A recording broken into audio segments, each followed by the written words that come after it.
Hello and welcome back, everyone, to Movie Howl.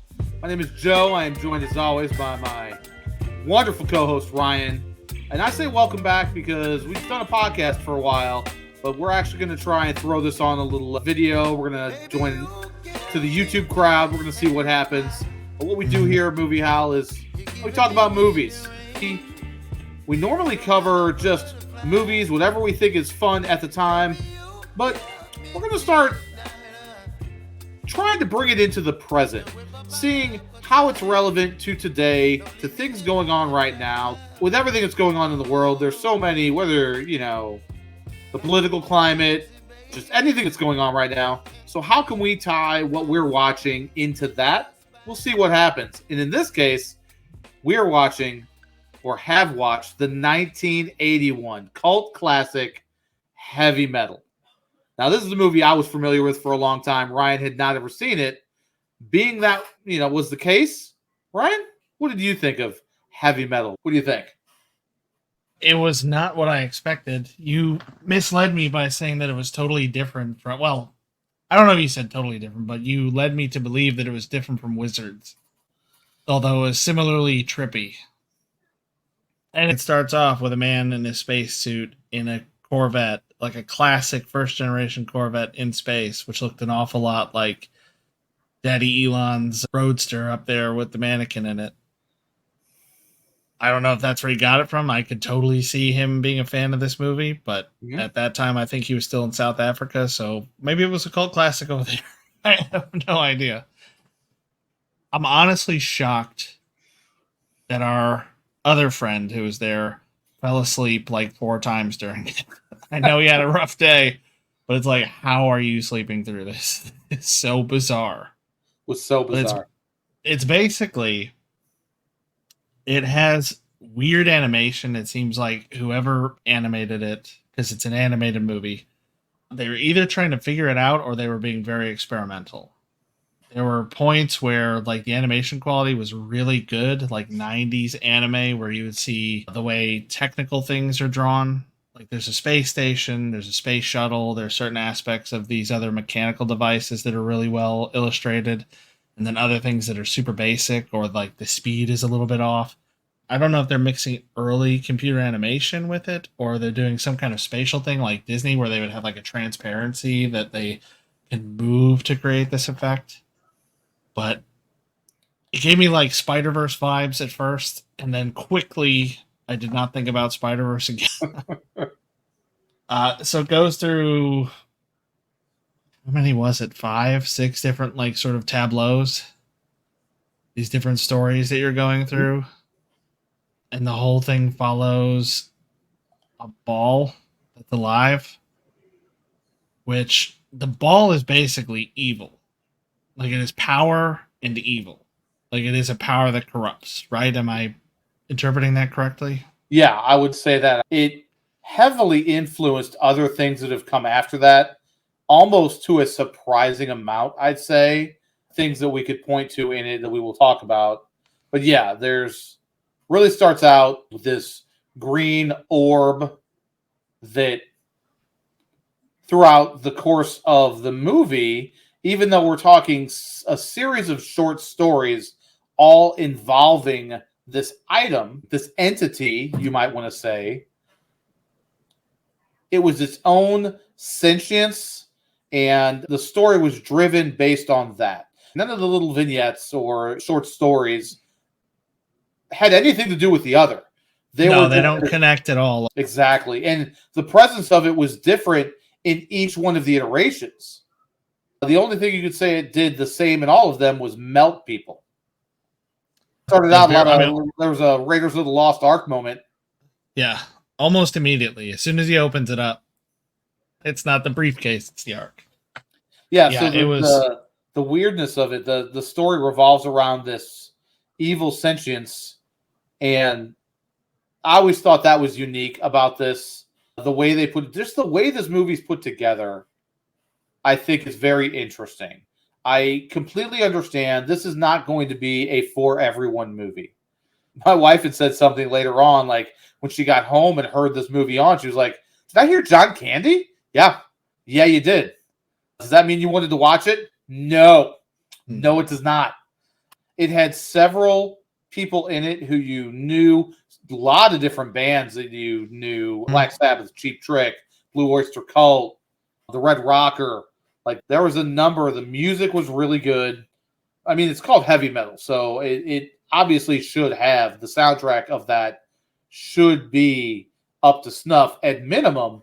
And just the movie itself, I think maybe that I remembered it with, and I think I've said this before, if anybody goes back and listens to some of our old podcasts, I may or may not have viewed this with rose-colored glasses, but I still think it's for those like us who, one, we like to do this. We like to watch movies. We like to see different things. We like to be intrigued by new or unique ideas and the way people can bring things to the table. I think this falls under the category of something that is in the wheelhouse of ours to watch and talk about.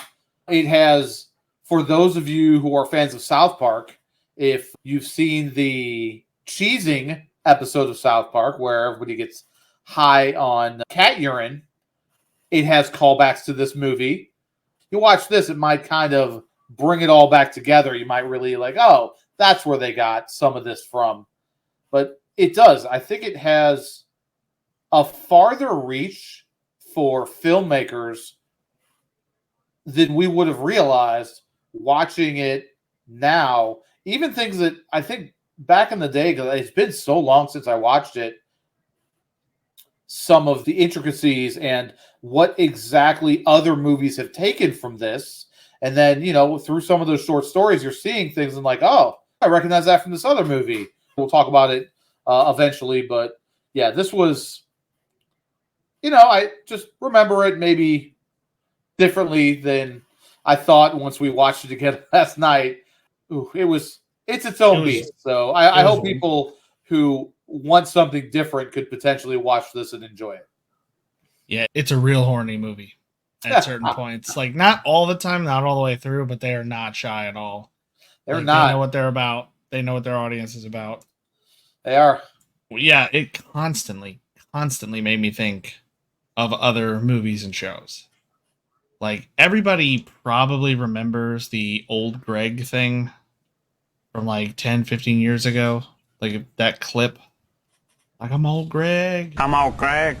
Pleased to meet you. Like, that's from a show called The Mighty Boosh, which was a sketch show. You don't know me. You don't know what I got. I got something to show you. You know what that is? That's old Greg's vagina. I got a mangina. I'm old Greg.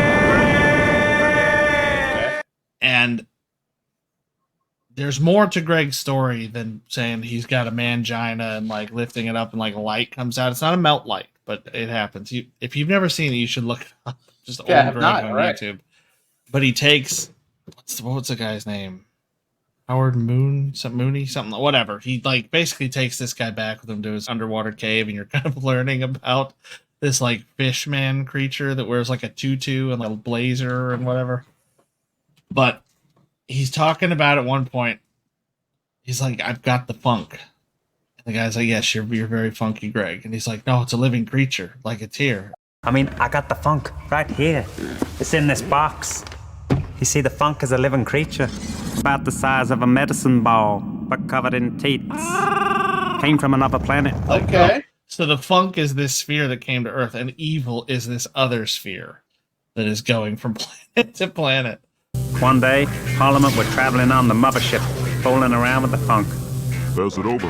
When George Clinton kicked the funk clean overboard. Oh, man. That was July the 2nd, 1979, the day the funk died. 2 weeks later, I found the funk in bed with a conger eel. Oh, I've been rumbled. At first, I thought it was a sea anemone, but under closer inspection, I realized it was a funky ball of tits from outer space. I offered to take him back to Parliament, but he said he was done with that shit, and that they never listened to him anyway. But again, pretty quickly, but then it transitioned to The Fifth Element, a lot of The Fifth Element. I mean, just all kinds of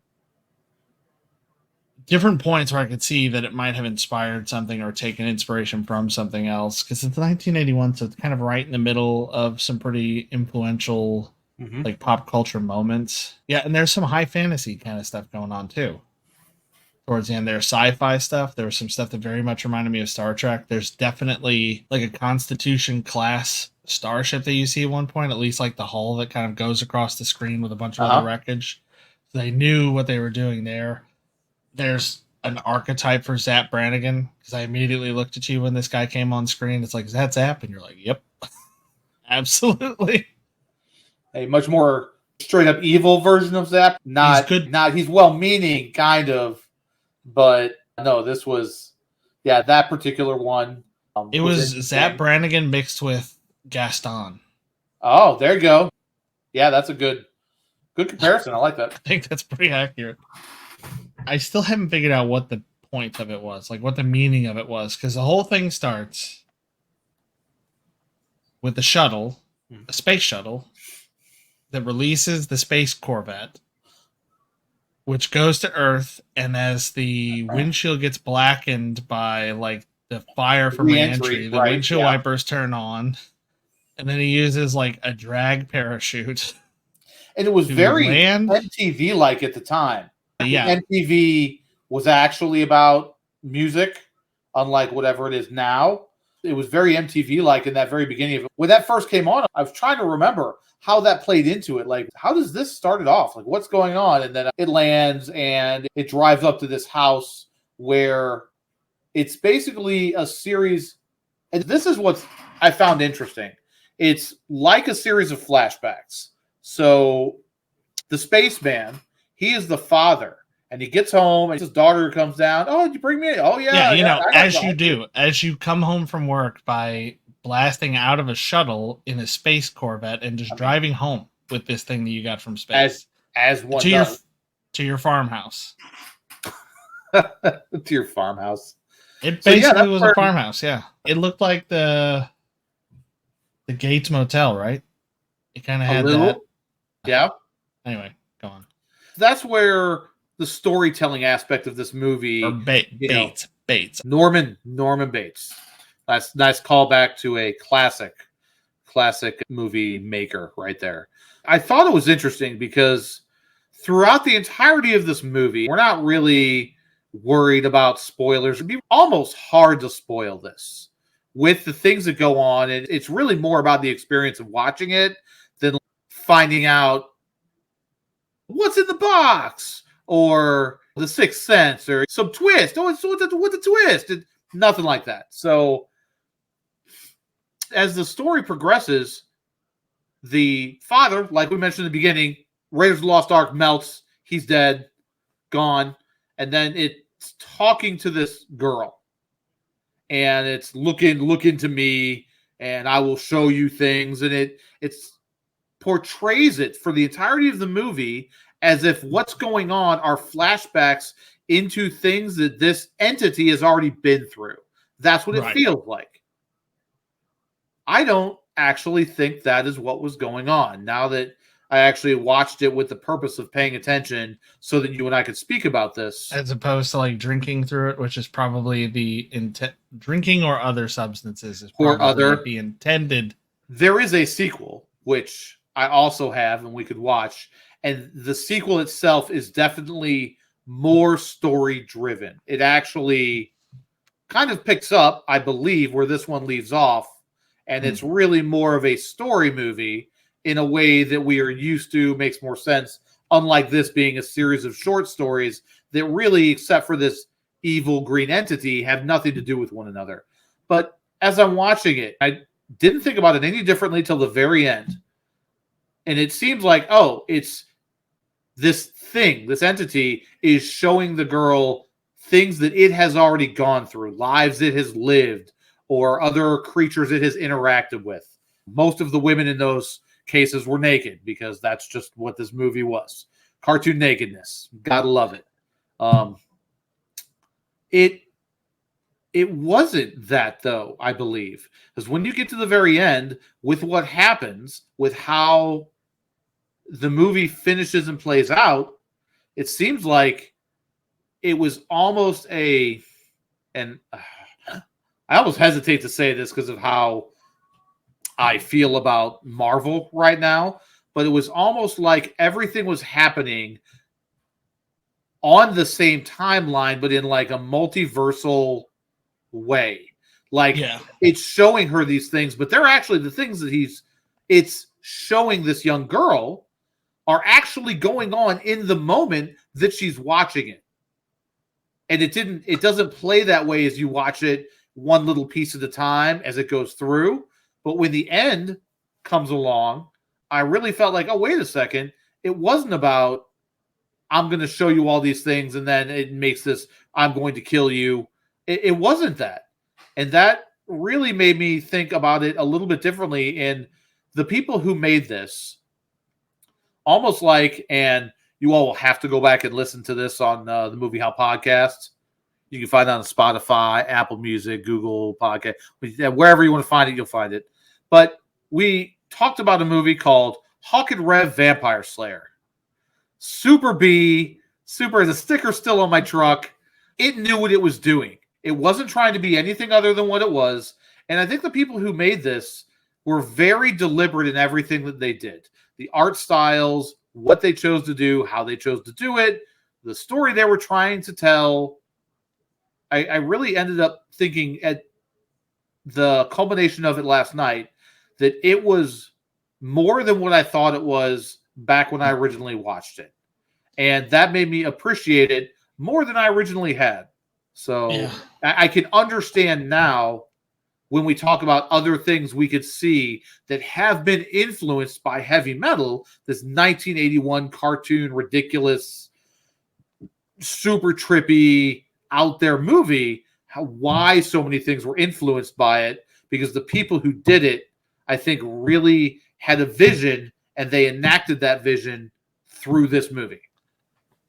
Yeah, definitely reminded me of Star Trek, where like the male in the situation will encounter a female and they just are inexplicably taken with him, which is a very mild way of putting it.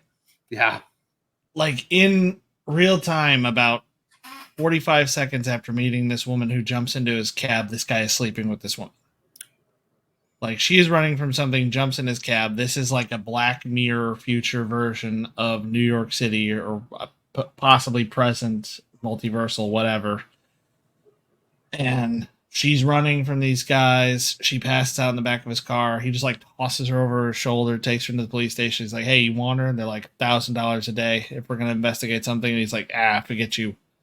And then he takes her home, throws her on the couch. He's like, there's beer in the fridge. He goes and lays down in bed because he's like just some kind of slob, like some normal. Yep. I mean, he looks like one of the guys that like Homer Bruce works Willis with from The Fifth Element. But he wasn't in as good a shape as Bruce Willis. He wasn't as charming as Bruce Willis. He was just a slob. Like they even bothered to animate like when he's eating, just like stuff falling down. Like, and she comes in, she's like, "Can I sleep with you?" And just all the stuff off, and he's describing what's going on. It's like, what is happening? The Stars and Stripes. Yeah. And then in some of the other ones, there's none of that. And it's confusing. It's like, I was misled. What is going on? I haven't seen like a weird, inexplicable sex scene in minutes. I don't understand what this movie's about anymore. Now it's about space pirates. Or about zombies or whatever else. And that goes back to what you were saying. Like it almost seems like morality lessons. It's like here is a tableau about people who are tempted by the power that this thing is supposed to have. Because the thing is telling this girl, we don't know why. We don't know why it melted the astronaut who found it. Right. And then it floats over to this little girl and she's just like, with the most exaggerated animations I've ever seen. And it's like, wait, I want to show you video. And it just decides to do this for an hour and a half just to show her what it's done or is doing at the time. Right. That would be John Candy's character of Den. This young man who, when he's first introduced, you wouldn't think that this kid is 18. But later on in the story, he references himself of having lived 18 years. I'm like, when I first saw it, I'm like, he's like 13, 14. Apparently it was 18. That was one of my favorite of all the stories that went through. But to be fair, I kind of liked all of them. They were all unique. They all had their own feel to them. They were the one that actually has the song Heavy Metal, like the title song for the movie, was very interesting. And I've always liked that particular one where it shows these old World War II style bombers in the sky at nighttime. They're being shot at. Men are dying. Like you would see in just like a war movie. If they did an animated war movie, it was very similar to what that would be like. The animation style was very interesting. And just the things that they did were... I think I appreciate them more now, having watched it again for this. That one was one of the ones that confused me the most, because I think the one right before that was the one with Den. And so we have one where we see what happens when you are greedy, when you're after this thing, when you're after its power, when you give into that, when you give into greed, like the things that happen to you, whatever. Like that seemed like a moral story. Then they have the one with Den, where at the end of it, it's like, oh, but with the power of this, you could rule this planet, or you could go back home, or you could do whatever. And he's like, nope, I don't want it. I like it here. I'm just going to stay here. I don't want to rule anybody. I'm just going to do my thing, keep living in my Mandingo body.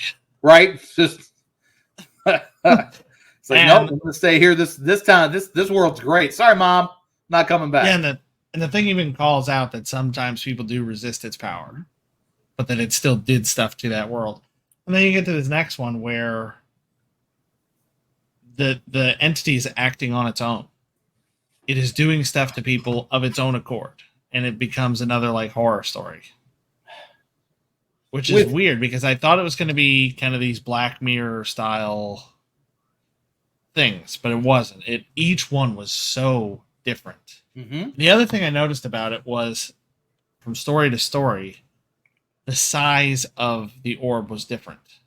In some, it was like the size of a basketball. In some, it was like the size of a marble, which I think was meant to show, like, these are not all humans. This is not all Earth. Like, these things would be 20 feet tall compared to a human. That's why the thing is like the size of a large marble or something to it. I mean, potentially, but the way this thing acted, I feel like it can kind of do it at once. Yeah. It fits itself to what its desires are in the moment for how it's trying to manipulate what's going on around it. So right. So it's like, for this guy, I just want him to find me and put me in his pocket. It could literally be any of it. I did think the one that we're talking about with the bombers in the World War II and the zombies, I watched it and I'm like, what is the point of this particular one? Just to show that it can do it?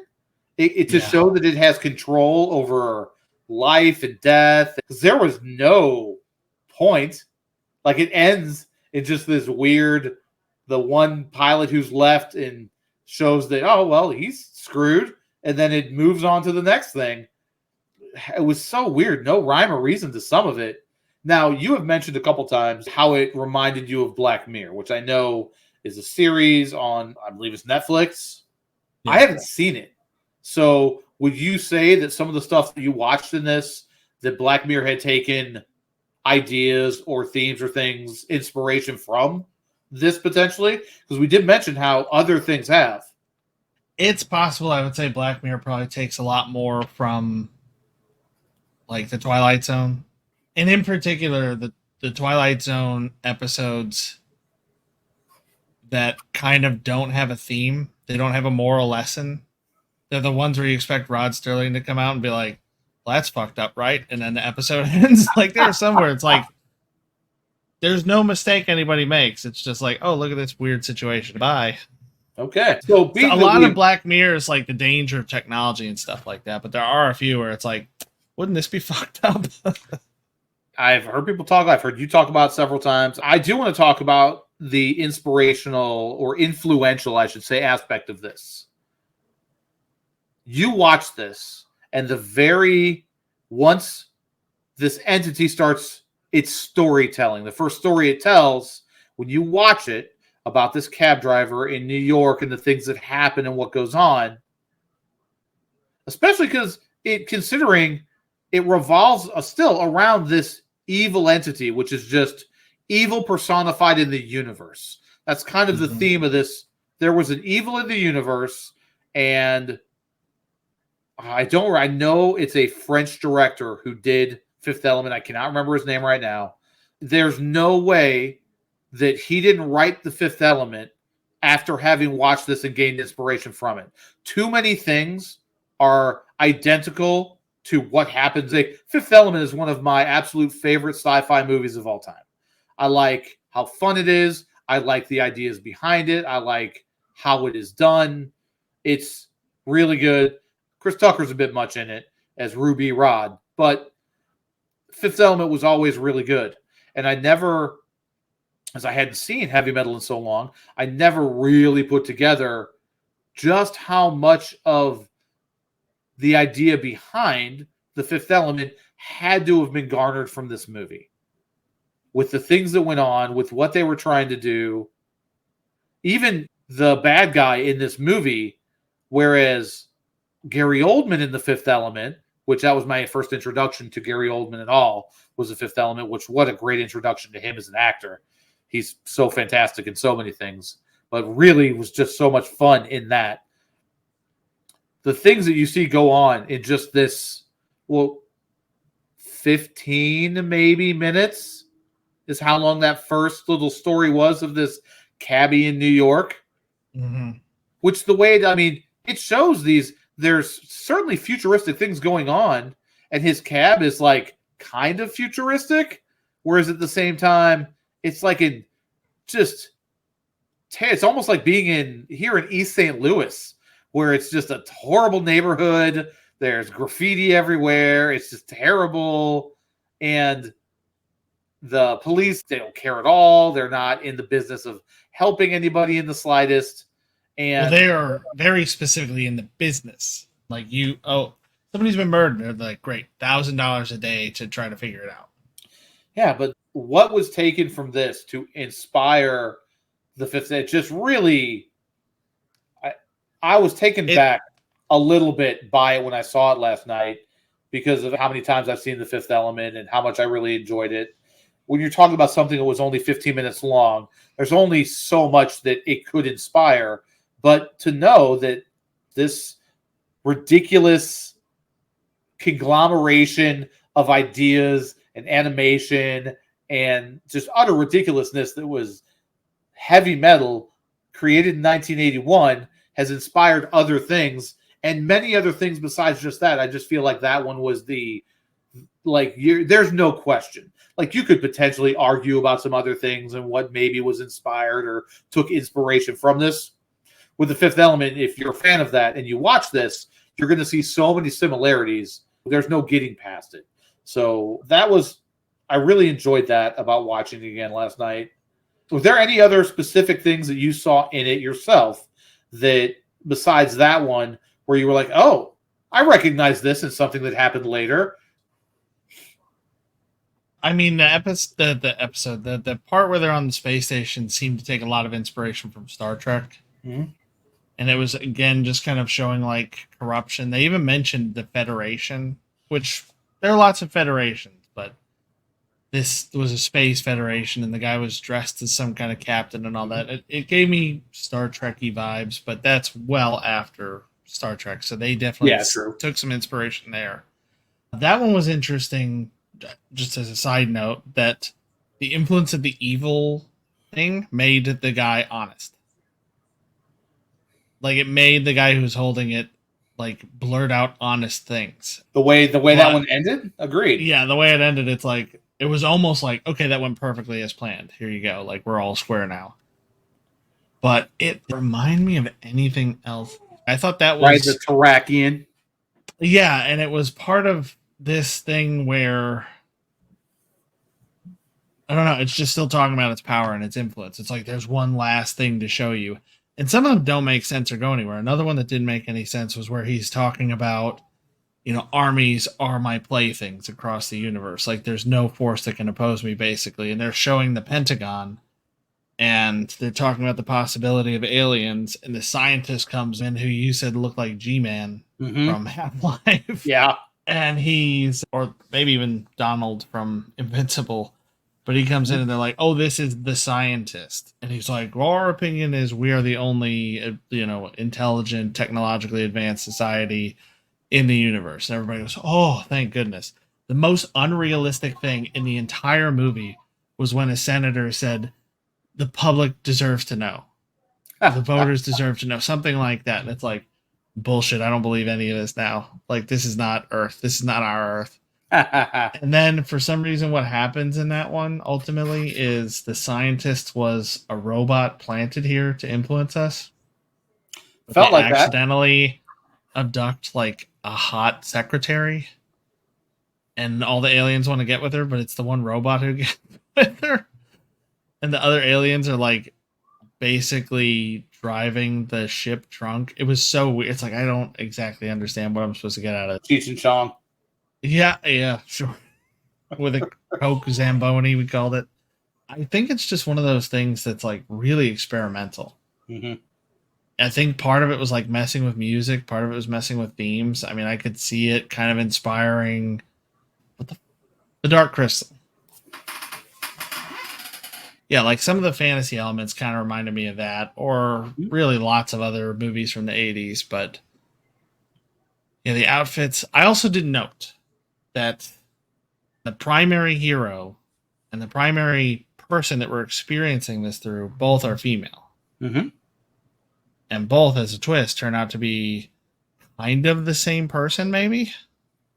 From the same, yeah. I would say. I don't know about the same person, but they were both what they referred to in the last story they gave us as Terrakians, which is the young girl at the end of the movie who flies off on the weird bird-like creature. I believe that's the character who Heavy Metal 2000, which obviously came out in 2000, revolves around. We might watch that one. But yeah, it was super experimental. What you said about them maybe all taking place at the same time kind of makes sense, because it's like, let me show you this video. That made me think that your theory is correct, is that it's still like, let me show you more bad stuff I can do and am doing right now. And it shows its own defeat. Hmm? It's defeated by this Terrakian, who is kind of lame, because she doesn't really win any fights on her own. Like, she wins a couple bar fights, and then she's pretty much immediately captured, whipped for some reason. Yep. Like, the guys like wash her, bind her, and bring her to me. Like, super villain, like raise the eyebrows, twist the mustache. Right, wink, wink, nudge, nudge, say no more. And then he's like, give me my whips. And then he goes, wacha. And then the next thing, she's like dumped for dead. And she just like gets up. And they dump her clothes right next to her. And she's like, oh, okay, let me put on my stuff. And then she fights the main guy. And she only wins because the bird helps her. Like the bird dragon thing. Like this fat little pterodactyl that she's flying around on. I loved the voice for that. Because it's just a dude being like, oh, like making these weird noises.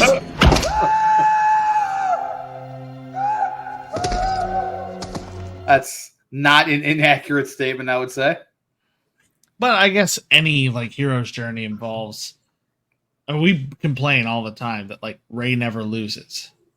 Like a lot of these modern Mary Sue characters, the problem is they don't lose. Like Luke was compelling because Luke lost. Anyway. Yeah, so I don't know that I have much else to add. Donald Fagen was involved in it as far as the music, and he's pretty out there. So, I mean, the amount of musical talent that they got into this is unbelievable. So I think there's probably a lot of ideas that were left on the cutting room floor, or maybe never animated at all. And they just throw all these little stories together just as a trip. Yeah, it's a little less than an hour and a half runtime. But some of the things that I took note of last night, you had traditional gender roles. Men doing the things that men do, women being damsels in distress. To bring it back to what you just mentioned about the main kind of characters in this, you have the little girl in the farmhouse who is having to watch and experience almost all of these things through this evil entity. And then you have the last Terrakian, who's this warrior who, when the council in the last story that they show is talking about, oh, the Terrakians that will always be there to save us, and they do this weird chant thing to summon her, I guess. Even one of the counselors referred to Terrakians as men. But she's not. She's just part of that race. And she's the one who comes, and she doesn't just go around kicking all the ass, but she makes it through and ultimately sacrifices herself to end the evil that we were talking about. And it really shows what Hollywood's not willing to do right now. That you can have both. You can have both male and female characters who are well written and well thought out, and that make sense for what they're doing. Like you had John Candy's character of Den, who finds this meteorite that he calls it as just a human on Earth. He's some 18 skinny kid who's a science nerd. Like Weird Science. Mm-hmm. Like one of the kids out of that. He gets struck by lightning because he has a little experiment going on with it. And then the entity gets hit and zaps him into a whole nother universe. And so when he gets there, it's almost like he's the Rock. He's all built, and he talks about, he immediately sees a girl who's being sacrificed and is thrown into this like pool while these people are around chanting. They're going to summon the Lochnar because that's what's going to give them the power, whoever controls this orb. And he just dives in and saves her. And she's, oh, well, God, you saved me. I don't have anything to thank you with, but if any part of me pleases you. It was so over the top and ridiculous, but it didn't feel wrong. Like some of the stuff that we watch nowadays, when you're just like, oh, I have trouble believing that, this character or that character and the things that they're actually doing, because it doesn't seem. It was interesting to see that you kind of have both things represented in this one movie. That you've got men being men, doing man things, saving women, being rewarded. That's even the taxi cab driver. Saves the girl. She's like, immediately sleeps with him. And it was, part of it is just, I know the movie itself, and they were just trying to get away with some stuff and show some cartoon nudity, whatever, that they wanted to throw in there. But seeing these basically traditional roles that men and women would take in society, it didn't feel incorrect. And yet at the same time, you've got the main hero or heroine of the story who is going and fighting against the evil, ultimately sacrificing herself to save the universe. I appreciated that through the looking glass of what we have in media right now, where no matter how you play it, men are the worst, women are the best. And whereas, there's some cases where that is exactly true. There just are. On the other side of that, there's the other thing too, where in some cases men are the best and women are the worst at whatever it happens to be. Like, that's just life. Some people are better than other people at certain things, and that's just the way it is. And you don't only have to represent one thing. You can do more than that. And I appreciated seeing that in this. I liked that it wasn't just only men always coming to the rescue, always doing everything. And no, there was men who were bad. There were women who were bad. There were men who were good. There was all of it. There were so many different things in this for the ridiculousness that it actually was and turned out to be, just compared to what we see every day. Yeah, and you would basically never see something experimental like this now. It would be too risky. It's also like really hard to explain what this is. You would never be able to market this. We've been talking about this for 45 minutes now, and I still don't know how to explain exactly what it is. It's an anthology with like an incredible soundtrack about an evil green ball. Yep. Some of the stories are morality stories, and some of them are like literally, here's how we defeated this particular entity, and the world is safe for a while, but now there's this new girl out there who can hopefully protect us next time. And it's like, I mean, it's trippy. It's the cyclical thing. It's like, it's out of order storytelling a little bit in that way. Because you don't really know when things are kind of like Westworld. Like, you don't know what's happening when. You don't know what's now, what's later.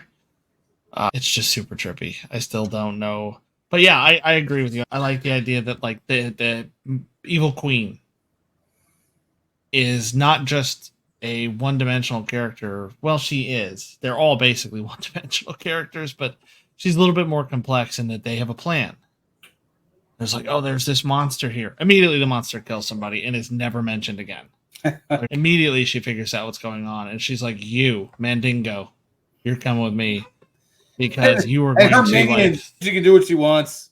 It did have moments of levity, things that were just really funny. It has these things where if the roles were reversed, it would be horrific and people would be protesting today. But it is indeed that, which is why I wanted you guys to watch it. I don't think our buddy got as much out of it as he slept through at least 30 minutes of it. At least it's like a third of the entire movie. It's a lot of the movie. But yeah, it's one of those ones where I was glad that I watched it. It's like Wizards a little bit in some of the absurdity, especially when it comes to the animation. But the story it's trying to tell, it feels like it's only a part of it. So maybe we do need to watch the next one to get like the full picture. I can't remember it enough to give you any idea like, oh yeah, it's worth it. No, it's not worth it. It's not jumping to the forefront of my mind. I had this on our list for us to watch and review for a long time before we jumped on here to do this. Now that we're going to start throwing this on YouTube and having these discussions. The other one, it wasn't in my mind to do that with like this. I do remember, as I said, it's definitely more story driven about the girl that's Rakian, and I have to assume, again, fighting in the evil force, because the evil force mentioned, even when it was defeated for this generation or something. Weird. Yeah, it said safe for this generation. I don't know when they say he said generation or it says generation. Are they talking like what we think of as generation, or his own unique entity version of generation? I don't. No idea. I don't know that we have to watch or that it is super necessary to watch the other one, but this it was an experience. All right, so the heavy metal on Rotten Tomatoes, for whatever value you put on that, and I do put value on the audience score. Audience score for the original out of over 25,000 ratings is 67% positive. Critics, which is 35 reviews, is 66. Heavy Metal 2000 has a 36% audience score and an 8% critic score. So it's somewhat less appreciated. Somewhat less. And I do remember that it wasn't like this. It was just just a movie, not a series of little short stories that are homogenized together in some way that almost makes no sense whatsoever. The same talents that you're talking about, Candy and Harold Ramis, even Eugene Levy I saw was in it. It's just not going to be the same thing. And it's 19 years later. By the way, if you go into safe mode or private browsing, whatever it is, and you type heavy metal cosplay, and the chick from the last story that we're talking about, like, who would have thought that'd be the one character that people would be like, this is worth dressing up as? It's kind of, I mean, she's on the cover of the movie, so yeah, there's that.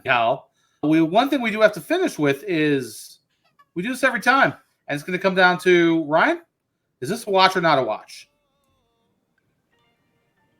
It's a watch, but don't watch it sober. All right, I think I'm going to go ahead and just concur with that. Watch. We had some mead. Which sounds like BS, but we actually had some mead. Yep, we did. I got it at a winery in Kansas City when my wife and I were on vacation there. It was nice. Yeah, it's an experience. If you're a movie fan, if you're a fan of cult classic movies, things that are outside the mainstream, I would absolutely recommend watching this. It is good. I enjoyed it.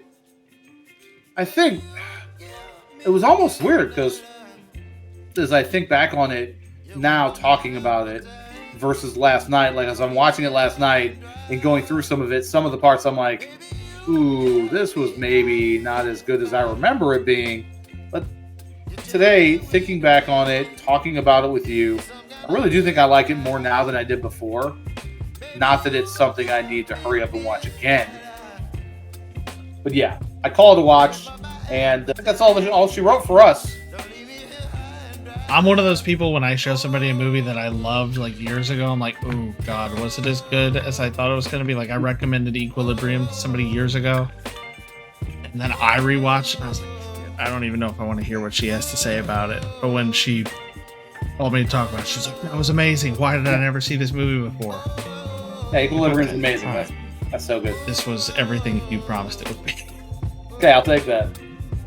So, when are we going to be back? I don't know, but this is going to become a regular Soon. thing again for us. Yeah. We are going to And watch we more may- movies. We are going to talk about more movies.